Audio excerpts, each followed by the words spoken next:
सी एकादशी अब आने वाली है। कब रखा जाएगा इसका व्रत, क्या है सही तारीख, क्या रहेगा शुभ मुहूर्त, क्या रहेगी इसकी तिथि, कब होगा इसका पारण और क्या है इसके नियम और कौन सा वो खास उपाय जो आपकी हेल्प करेगा, आपकी मदद करेगा, आपको श्री हरि और माँ लक्ष्मी की कृपा प्राप्त करने में और पूरी करेगा आपकी मनोकामना को, जानेंगे आज के वीडियो में। नमस्कार, स्वागत है आप सबका योगिता डिवाइन भक्ति पर। आज के वीडियो में हम बात करने वाले हैं माघ मास के शुक्ल पक्ष की एकादशी, जिसे जाना जाता है जया एकादशी के नाम से। तो चलिए जानते हैं कब होगी इसकी तिथि की शुरुआत। सबसे पहले आपको बता देती हूँ कि इसकी तिथि की शुरुआत जो है वो बुधवार 28 जनवरी को शाम को 4:35 से होगी, जिसकी समाप्ति होगी गुरुवार 29 जनवरी को दोपहर को 1:55 पर। क्योंकि जो व्रत है वो हम उदया तिथि के अनुसार ही रखते हैं, तो जो व्रत है जया एकादशी का वो रखा जाएगा 29 जनवरी गुरुवार को। इसलिए किसी भी तरीके से कंफ्यूज होने की कोई ज़रूरत नहीं है, कोई डाउट नहीं है। आपको व्रत रखना होगा गुरुवार को 29 जनवरी को। अब बात करेंगे इसके पारण की। जिस तरीके से व्रत की तिथि इंपॉर्टेंट है, वैसे ही उसका पारण भी इंपॉर्टेंट है। तो जो पारण है 30 जनवरी शुक्रवार को किया जाएगा, जिसके लिए आपको टाइम मिलेगा लगभग 2 घंटे, जिसकी शुरुआत हो जाएगी सुबह 6:45 बजे से और उसकी समाप्ति होगी लगभग 9 बजे, क्योंकि उस समय द्वादशी की तिथि होगी।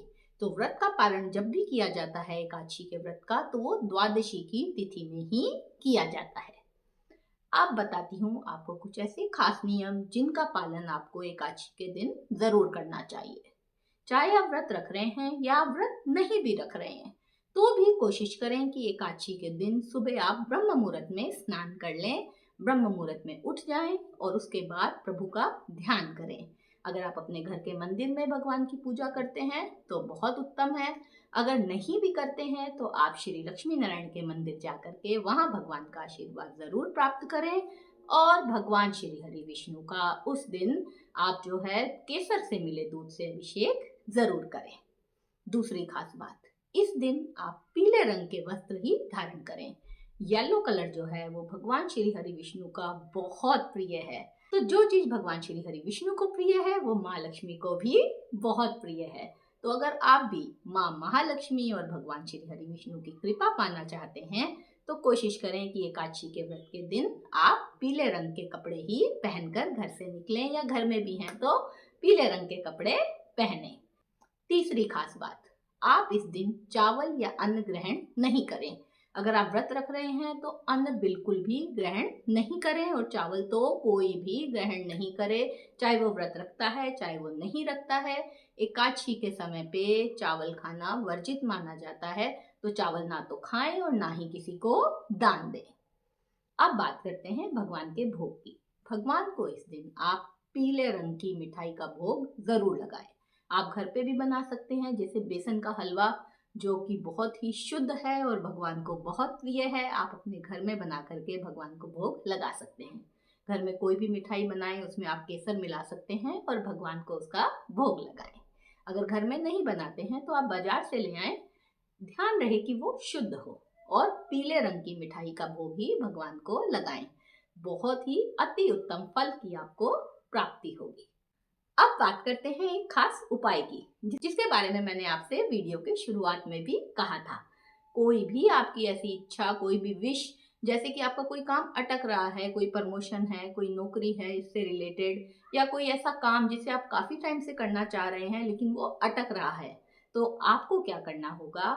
आपको एकादशी के दिन व्रत जरूर रखना है, जो भी नियम मैंने आपको बताए हैं उनका पालन जरूर करना है, और उसके बाद शाम के समय आपको पीपल की जड़ में जो है वो जल चढ़ाना है।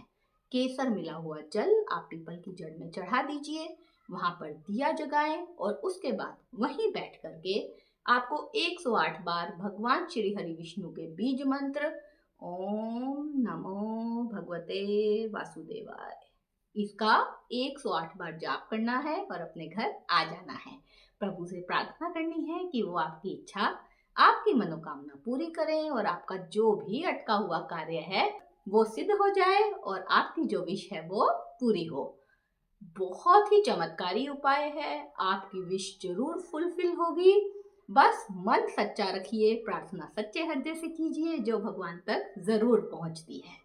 और किसी भी तरीके का कोई डाउट हो, कोई क्वेश्चन हो, वो कमेंट सेक्शन में आप पूछिए, आपको उसका जवाब जरूर मिलेगा। भगवान श्री हरि विष्णु और माँ लक्ष्मी अपनी कृपा यूं ही बनाए रखें, ऐसे ही हंसते मुस्कुराते रहें, स्वस्थ रहें, मस्त रहें। ओम नमो भगवते वासुदेवाय।